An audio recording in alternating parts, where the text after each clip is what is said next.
It's back. The 2019 Cupertino Volunteer Fair is back again for another year.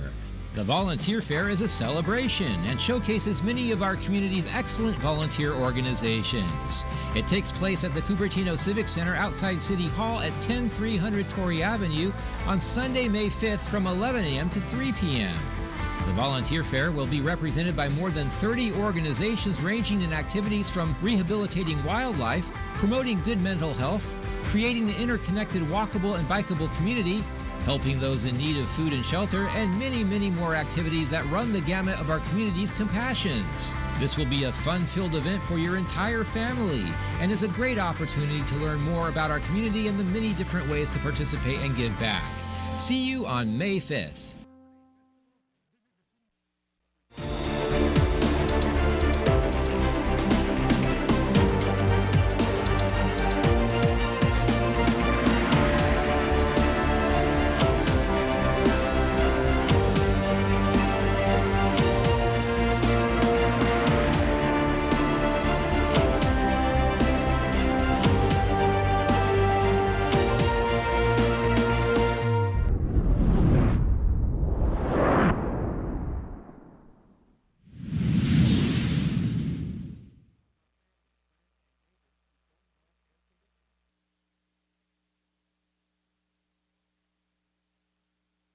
This is the budget and bites.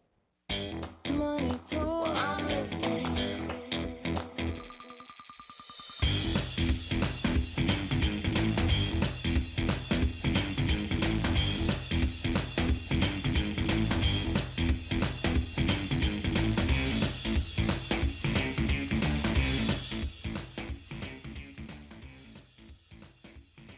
If you are here for a regular old boring meeting about the city's budget, you are in the wrong place, because we're going to have some fun tonight. We're going to have fun teaching you about the city's budget process and how you can get involved. This evening we are live on Facebook, so hi everybody out there on Facebook. We're also on YouTube and on the City channel. If you are watching us on Facebook Live, feel free to ask us any questions. We do have Zach, you can't see him, he's off camera, but he'll be answering your questions this evening. I have Tony up here with me who will be presenting with me this evening. I also have Thomas and Richard, can't see them either, but I promise they're here, and they're going to be answering questions live in person. If you do have any questions, we're going to try to save those till the end. We're hoping we can answer the bulk of your questions as we go through our presentation. And there are index cards and pens at your tables if you have any questions, and staff will come around and pick them up throughout the presentation. First, we're going to go over a little bit of logistics. If you are here and in the room, there is food in the back, including the Budget is My Cup of Tea boba bar. So feel free to get up and grab food, come back and sit down as we're presenting. We also have Eric here from OpenGov, and we're going to cover a couple of the softwares that we have with OpenGov that really lend to our transparency here in the city of Cupertino. The restrooms, if you're in here in person, are right out that door and on your right-hand side. We're going to go ahead and get started kind of into the presentation. We're going to go over Budget 101 first, which is everything you always wanted to know about budget but did not know you wanted to know. And then we're going to go through and take that information that we just taught you, and you're going to do a practical example and balance your own general fund budget. We're going to go over the budget calendar, which are important dates that are coming up that can tell you when you can come get involved in the budget process, and also things to look out for. We're going to do a short survey because budget people are numbers people, we're data people, and anytime we can crunch additional numbers, we jump at the opportunity. So we're hoping to get some feedback from you this evening, not only on the presentation this evening, but if you've been following us on social media, what you thought of our social media takeover. And lastly, we're going to do a scavenger hunt. Don't worry, you're not going to need to get up out of your chairs. You're going to take some of the information we've given you here. If you've been following us on social media, you'll also have some of the answers as well. And we do have prizes, so please stick around for our scavenger hunt. So we're going to get right into Budget 101. If you're ever at a council meeting and you hear us present the budget, or you pick up one of our budget books or a budget at a glance, you may see these terminology that you're not that familiar with. So we're going to walk you through some of those terms this evening. The first is fiscal year. So everybody knows what a calendar year is, right? Well, fiscal year is what we actually use to track our budget. We begin the fiscal year on July 1st of a year, and we end it on June 30th, which means we cover 2 calendar years. So you'll hear us refer to fiscal year. So the current fiscal year we're in is 18-19, or we also refer to it as fiscal year 19, so the year that it ends in. So Our fiscal year will end on June 30th, 2019, and then we'll start fiscal year 1920. Next, we're going to talk about revenue. And revenue is really the money that's coming into the city. So dollars being received in the city. We'll talk about appropriation. So this is a bit of a tricky one, but I promise I'm going to walk you through it. So appropriation is what we said we were going to spend the money on. What did we budget the money on? That's different than the expenditure. That means what did we actually spend it on? So a budget is an appropriation is what did we think we were going to spend it on? What did we set it aside for? Expenditure or expense is what we actually spent it for. Again, more on commonly used terms. We're going to talk about fund balance. And fund balance, you can see the cute little picture of the little piggy bank on top of a pile of money, is the city's savings account. We're going to go a little bit into more detail about how that works, how money comes into it, how money gets out of it. But in general, it's a city savings account. A carryover. So a carryover is, in budget terms, at the end of the year, right, the council approved these dollars to do specific things. If, let's say, we didn't get to finish a project, but we know we're going to continue it into the next year, we can carry those funds over into the next fiscal year. But here's the caveat. If I want to use that money for something different than what the council said I could use it for, I could not carry that money over. I have to go back to council and ask them for the authority to spend it in the new year. But if it's for the same purpose they already approved, I can carry those funds over. Last thing we have up here is an encumbrance. An encumbrance happens because we have a contract or some kind of agreement to either purchase or have services from a particular person. Those funds are encumbered, which means we set them aside because we know we have this obligation to pay. At the end of the year, if the obligation is still going to exist into the new year, so let's say we have a contract that spans more than 1 year, we go ahead and take those encumbrances and we bring them forward. And so what the heck does all that mean? It's talking about a carryover or an encumbrance. And so basically why it's important is when you look at our final budget, which is, you actually have them here on your tables, our final budget for the current fiscal year that we're in is really a point in time budget. So we approve it on usually the first or second meeting in June, and it's effective July 1st.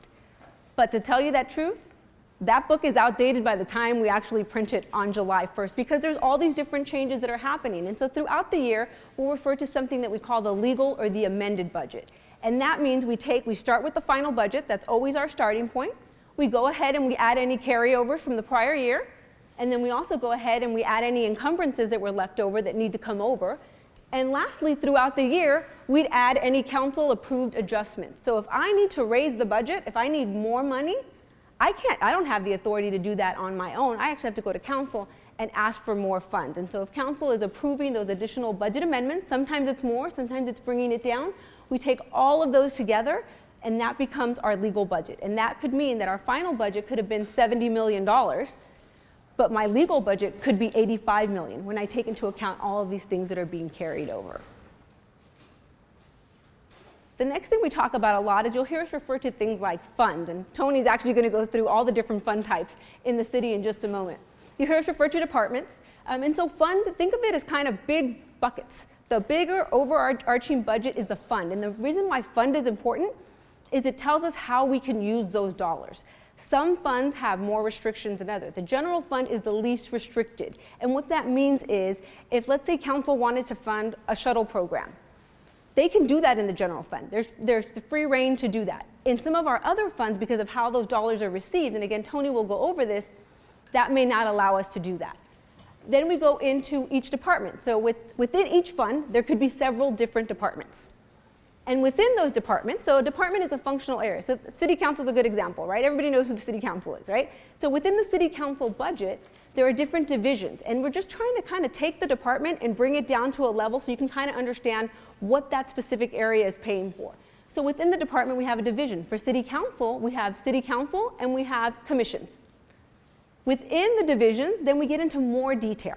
We get into what is specifically kind of happening. So within commissions, right, it wouldn't really make sense if we just had all the commissions jumbled together. You wouldn't know how much money each commission was spending.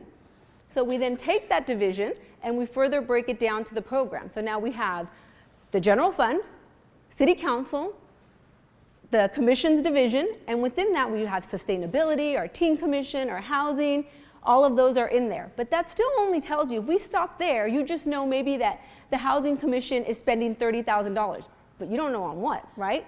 So that's when we come down to the account level. And so what we do at the account level is we try to put together expenses that make sense together. So materials, contracts, maybe training, right? And we put all of those expenses together to give you a sense of what we're spending the money on.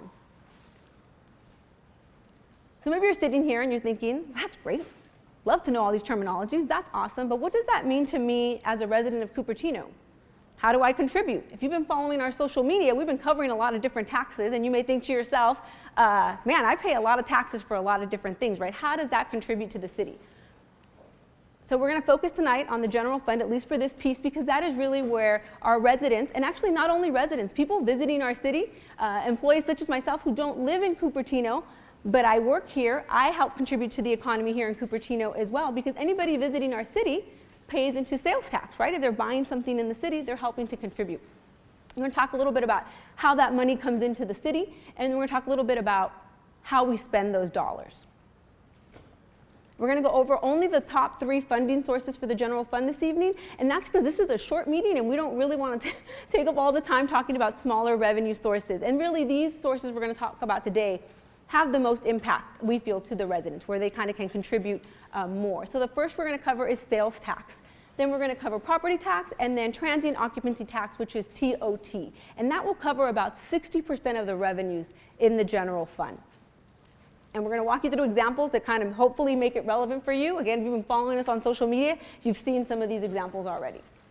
So sales tax. So you go to the store, you buy something, you know, it's $10, but you don't pay $10, you pay $10.09, right? That 9 cents, that's sales tax. So when we look in Cupertino, again, the tax rate is 9% or 9 cents of every taxable dollar. But of that 9 cents, the city only receives 1 cent, or about 11%, right? And so what does that mean? That means if I spent $100 in taxable goods or services here in Cupertino, again, not everything is taxable, I would get taxed $9. Of that $9, only $1 would come back to the city. And so when we take these numbers, this concept, and we apply it against what we had estimated in our final budget for sales tax, we estimated for the current fiscal year as part of the final budget, about $2.4 billion in taxable sales here in Cupertino. So we're starting with $2.4 billion. But you're only getting taxed 9%. So that number comes down to $213 million.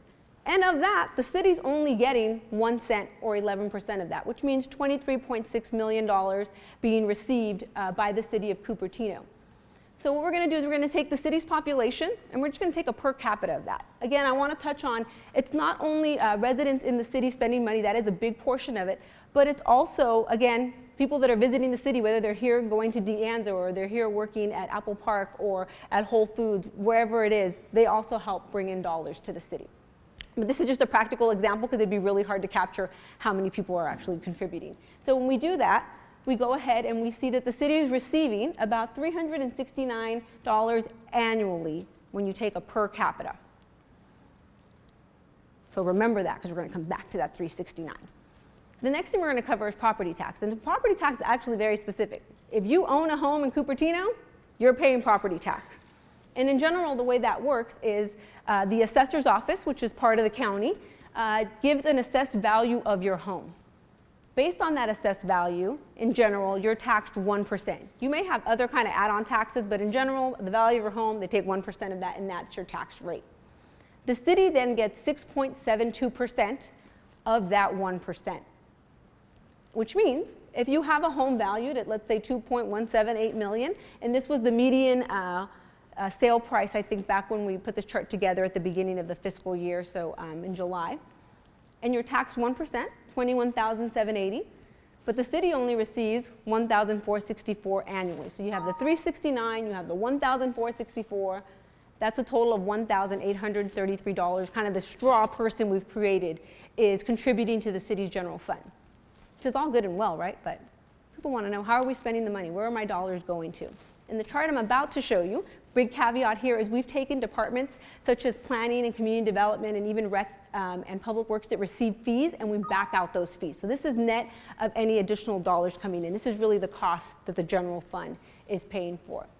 And so when we look at that, we have councils and commissions at $16 annually. That's a pretty good deal, I think. We have administration, which is our city manager's office, our sustainability, our public affairs, coming in at $152. This also includes our city attorney's office. Then we have administrative services, which is the budget staff you see here today. We're in charge of really the financial reporting for the city. We oversee human resources. We make sure our employees get paid and our bills get paid as well, coming in at $52 annually. Innovation and technology at $108, so that makes sure we have our laptops that are functional, or we have phones, or any technology that we need to be able to do city operations. Then we have our recreation and community services department, which basically takes care of all the fun events you see here in the city. So if anybody's going to Big Bunny this weekend, or if you've done the 4th of July, or any of the events out here at Memorial Park, or any of the other parks in the city, that's what's funding those costs. You have community development, so this is if you're going to go to pull up any kind of permit, building permit, planning permit, trying to add an addition or something to your house, you're going to come here to this division and they're going to assist you. Then we have our law enforcement, and our law enforcement is really, it's actually provided through Santa Clara County Sheriff's Office through a contract, and so we pay $355 annually for that contract. And then we have our public works department. And this is really the biggest department in the city, and they take care of a lot of things that you see out here. So they take care of all of the grounds at all of our parks. They take care of our streets, our sidewalks, our medians, our lights. I mean, really all the major items that you see throughout the city. Public Works is out there servicing those for you. And then we have transfers out to other funds. So Tony's going to go over a little bit the different fund types, and we have some funds that, with the fees they collect, are not sufficient to cover the operation of that particular function. And so what happens when they don't collect enough? So that means the general fund subsidizes them, which means the general fund will go ahead and move over from the general fund, take it and transfer it out to make them whole. And that's what the transfer out to other funds are. Then we have our debt service for our library, and we're going to break this out by library and community center, community hall. So you'll be spending about $55 toward the library debt service. We're going to go over debt service as well, so if you have any questions on that, that will be coming up on a slide. I think it's a good point. I mean, people come in here at the end. If you have any questions, we do have index cards on your desks, on your tables in front of you.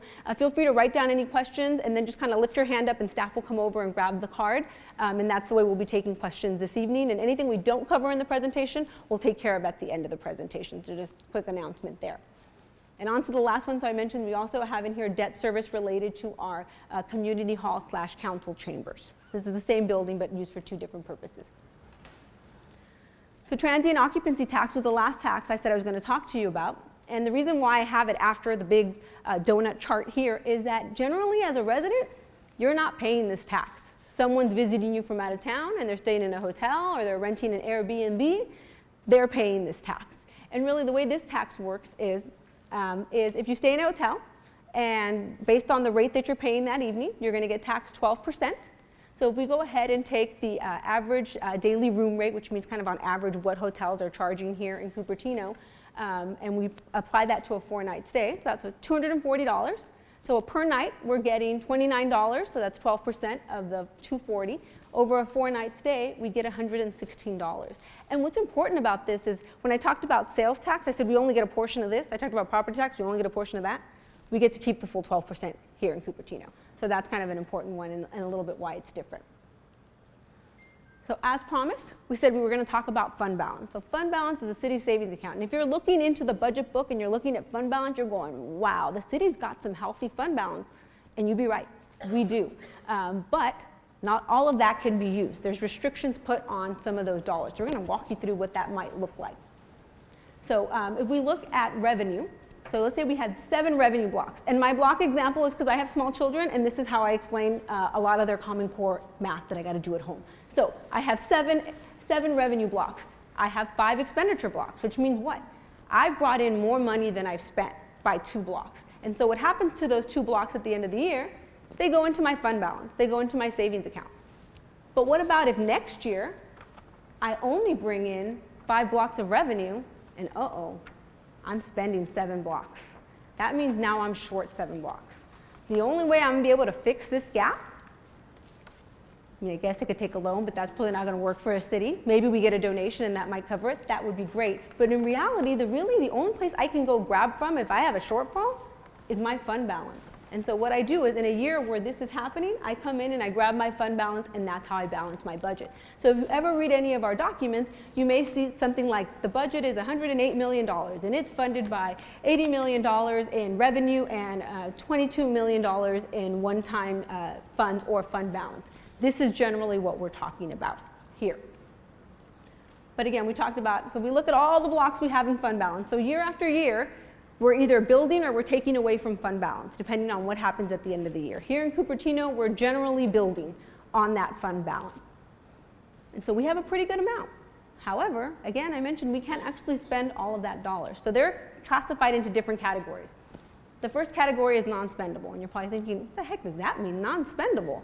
So think of this as like a loan receivable, which means somebody owes us money. They haven't paid us that money, and so because we don't have it, we can't spend it. It's not in a spendable form. And we have restricted. And restricted means somebody outside of the city has put restrictions on dollars and how we can spend them. And so the reason, I don't know if you can see the picture up there, but it's actually Wayne's World. If anybody's familiar with the movie Wayne's World, they had a show on public access television. And so this is actually one of the categories we have here in Cupertino, public access television.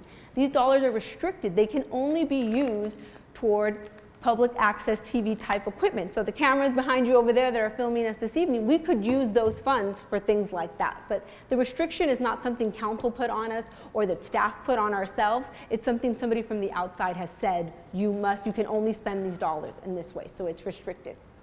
Then we get to committed. And committed, this is done at our highest level, a level of government for the city. And for us, approval level, that's our city council. So city council can say, hey, I want this money specifically set aside for this purpose. When council is the one telling us we need to do that, that goes into the committed side.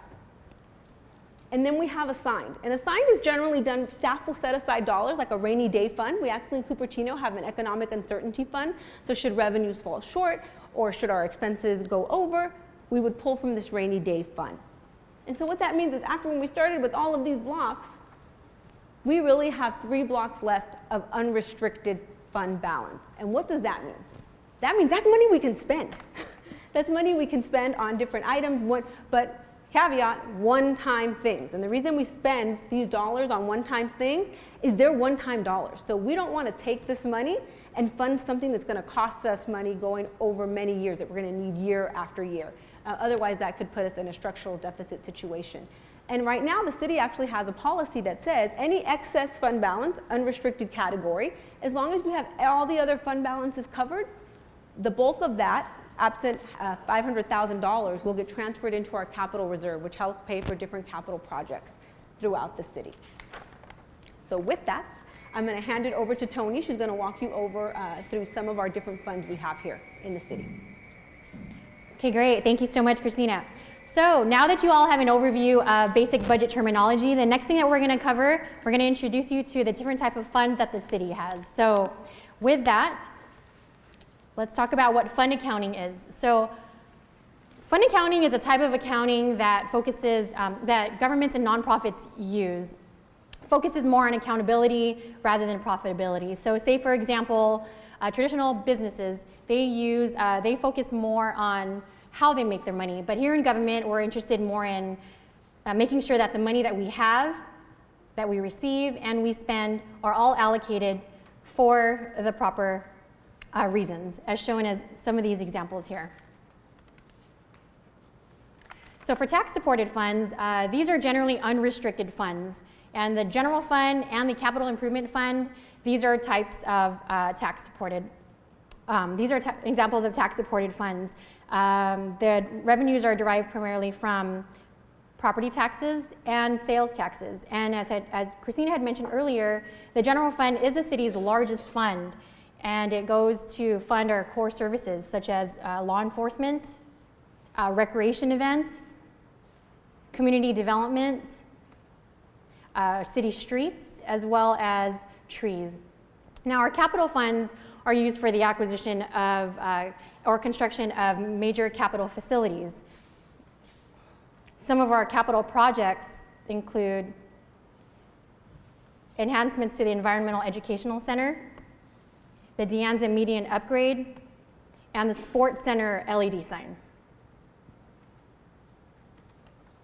Another type of fund that the city has are known as special revenue funds.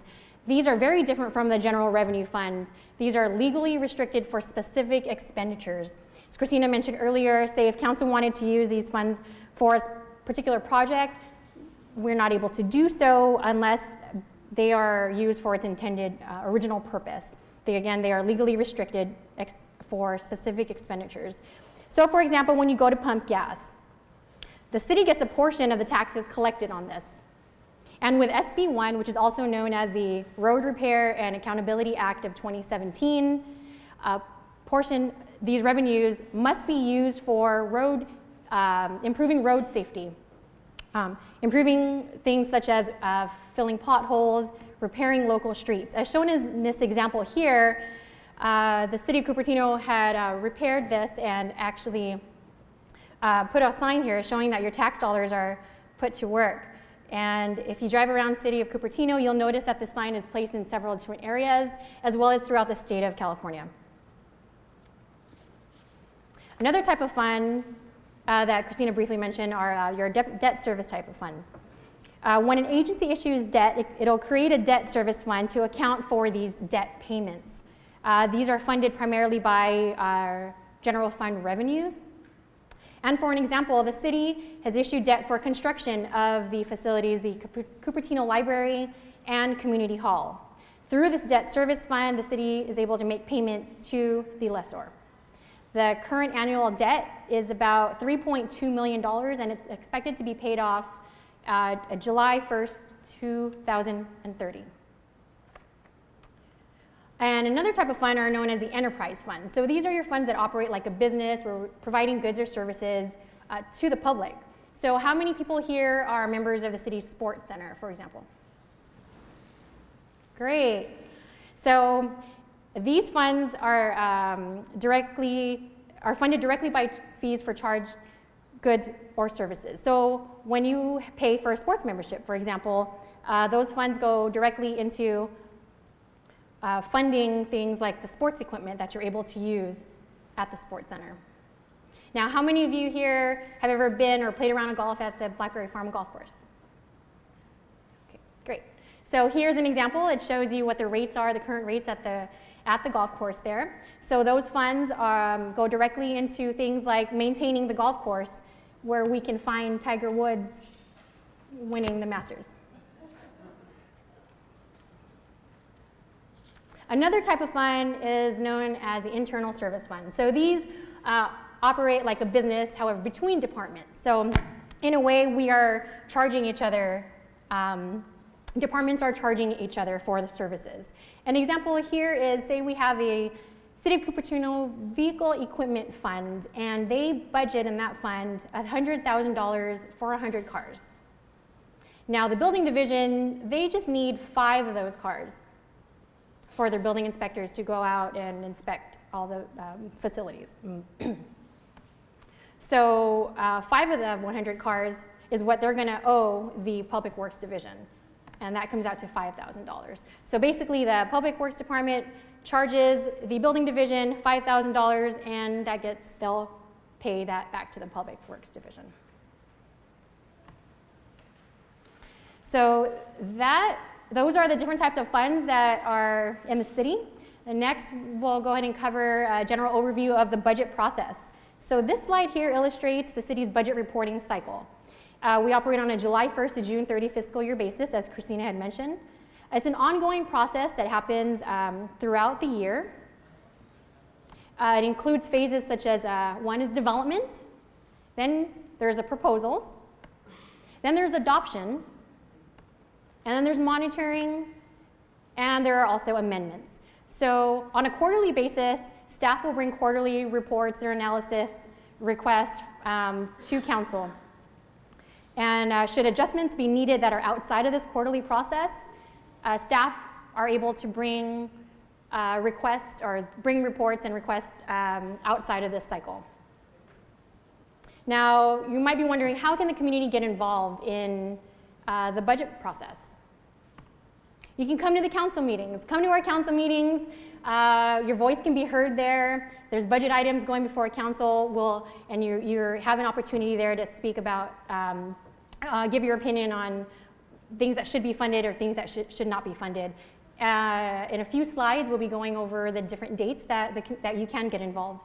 Also, you can get involved by going online and using our OpenGov platforms. Christina will be showing a demo of the detailed information that you can get regarding the city's budget using our software. So once the budget is adopted, the final budget document, as you can see, everybody has one on their table. It looks like this. And I wanted to just kind of cover a general overview of what some of the budget sections, what's covered in each of these sections. Now, the budget message is the first thing here. It's a very high-level overview of the city's budget and summarizes current and long-term financial position. There's also some notable accomplishments, some new initiatives in there. Again, high-level overview of the city's budget. Now, the budget guide, these are going to have tools to assist reader with different terminology. So I know Christina had gone over a lot of the basic budgeting terminology. If you forget, you can always refer back to this guide, and there's a lot more definitions there as well. The community profile, you'll find some historical and current information about the city of Cupertino. And in financial policies, you can find projected revenues, expenditures, information on fund balances or reserves, so forecasts and everything like that. A lot of good detailed information on the city's city's budget. Now, say you want to go ahead and dive into things like a specific department. So you want to look at council and commissions, you want to look at law enforcement, you want to look at IT. You can find those, the detailed information on each of those tabs. And in there, you'll find things such as each department's specific revenues, expenditures, their program overview, their service objectives, amount of staff, and things like that. Oh, and just so you know, so in case you don't have a copy of the budget document at home, you can find one at City Hall, you can find one at the Cupertino Library, you can also find it online as well. And online you can find it as a document as a whole that you're able to look through it that way, or it's also broken out by sections. So if you're interested in a particular section, you can look at our budget document online and have access to all the information there as well. Okay, so as promised, we're going to go over just really quickly. We want to show you kind of how you can, if you're like, hey, I really want to read the book, but there's specific things that I want to know. How can I go find those things without doing a deep dive? I want to look at some numbers or specific things. And a good place to go is our city's transparency portal, which is software through OpenGov. And so in this example, we're going to go through and kind of show you the basics of the portal, but we're also going to show you kind of what we think might be kind of a practical example of what you might want to look for, right? So right here in our landing page, you'll see that kind of shows you here, this is actually showing you our revenues as of mid-year. If you click all the way over to the, if you see all the way over to the left side, I'm trying to get the clicker here. Can you guys see that red light? Okay. So over here to the left side are kind of the different buckets that you have to go look at. So when we did our mid-year financial presentation, we used reports from this portal, and we went ahead and saved those here. So if you're watching that on TV, or you were in person watching it, and you're like, hey, I want to dig a little deeper into those charts, you could come here and see those charts. We also have annual actuals, which means on an annual basis, what is the actual dollars that were spent. We have our annual budget, again, annual basis, what did we think we were going to spend, or dollars received. We also have an area where you can look at what did we think we were going to spend and receive, and what did we actually do, and that puts them right next to each other. And then we have our monthly actuals. This actually gets updated on a daily basis. So you can see up here, April 17th was when it was updated. So let's say if we're looking at this example and you're thinking to yourself, heck, I'd really like to know how much we've spent on law enforcement services over the last 9 years, right? Maybe you want to know that. So the way you would do that is you would come in here and you would go ahead and go to the general fund by department. So if you scroll down, Thomas already got us there, but there's actually a saved view here that says general fund expenses by department. So that'd be a really good starting point. From there, you can see we have the departments listed on your left-hand side. You can access the law enforcement department by either clicking on the purple dot here, or you could actually even click into the purple section of the bar chart before you. So let's go ahead and click in there. And when we look at that, we see that, hey, there's different categories, right? We have law enforcement, code enforcement, another law enforcement, and an inoperability. Well, we're really looking for the law enforcement contract, and that's the biggest line up there on top. So let's say we go ahead and click on that. And this is great. It tells me how much money I've spent on law enforcement, right? But what if there's other things in there? So earlier we talked about, right, it could give me a big number, but if I'm specifically interested in the contract, right, I would want to change this view a little bit. So you can start here with a saved view, but then you can filter that view once you kind of get to a point where you need a little bit more. So here, if we go ahead and click on the filters, right now it's showing me that I'm showing my expenses. I have it broken down by departments. Well, what if I don't want to break it down by department now? I want to break it down by expense type. I just go ahead and hit that pull down screen, and I break it down by expense type. And now all of a sudden I can see the contract service line, the materials and supplies, and our cost allocation. So now what I'm going to do is I'm just going to go ahead and click contract services. And this gives you a view, historically, of what we spent on our law enforcement contract. You'll see 1819 is a little low. That's because we continue to update this. Once the fiscal year closes, you'll have that full bar up to where it is. And the neat thing about this is if you scroll down, so that gives it to you in bar form, but if you actually want to see the data, it's down here as well. You actually want to see the numbers, and if we scroll all the way back up, you can share this chart. You can share it on social media, you can email it to somebody, you can email it to the budget team and say, hey, I have questions on this, right? And so you can see here where you just go here, or you can just download the image or the spreadsheet on its own. So depending on maybe some information you want to know, you might actually be able to go here, more than likely, and kind of data mine yourself by just clicking and getting to that information. So we think that's pretty cool. We think that's pretty transparent, and so that's why you'll hear us talk about this tool a lot. We'd actually love for residents to go use it, try it out. Again, we have Eric here with OpenGov, so if you have some ideas or questions, he's available. The other thing that I wanted to talk about, if we toggle back to our presentation, is related to our Open City Hall. And so has anybody in here taken an Open City Hall survey? Right, a couple people. Well, you're going to have the opportunity tonight. So if you go to our Open City Hall portal, which is cupertino.org/Open City Hall, the exercise we're going to do this evening in just a few minutes to balance the budget is going to be up on that website. So if you're watching us out there on Facebook Live, don't feel left out once we cut away and go to the exercise, because you can actually hop online and do a very similar exercise with us from home. So currently right now we have our Budget and Bites, Balance the Budget in-person version. Up there we also have the Budget and Bites online version, which is the one you're going to want to click on if you're at home.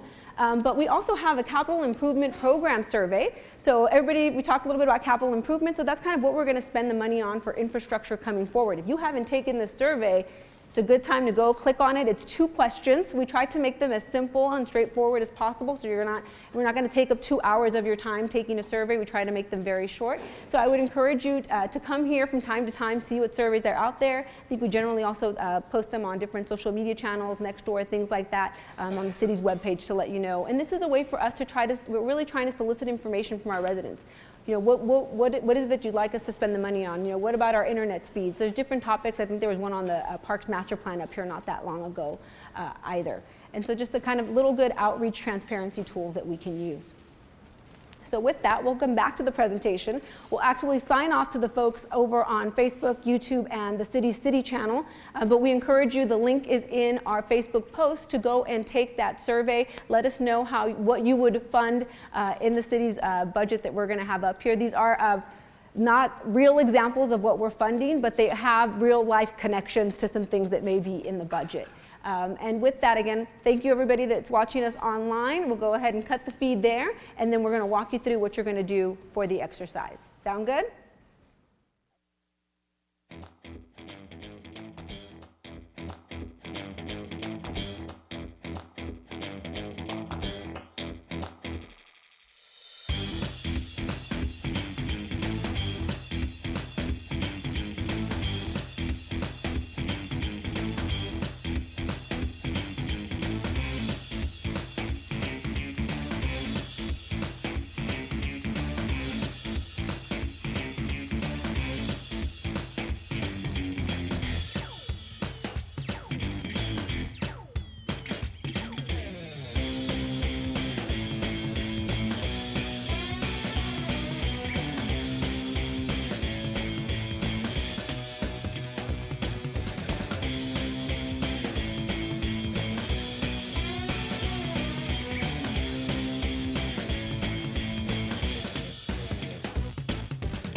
Walk like a monkey. Hop like a bunny. Isn't that funny? Ants in their pants, they've got ants in their pants. They've got ants in their pants, they've got ants in their pants. Ants in their pants, they've got ants in their pants.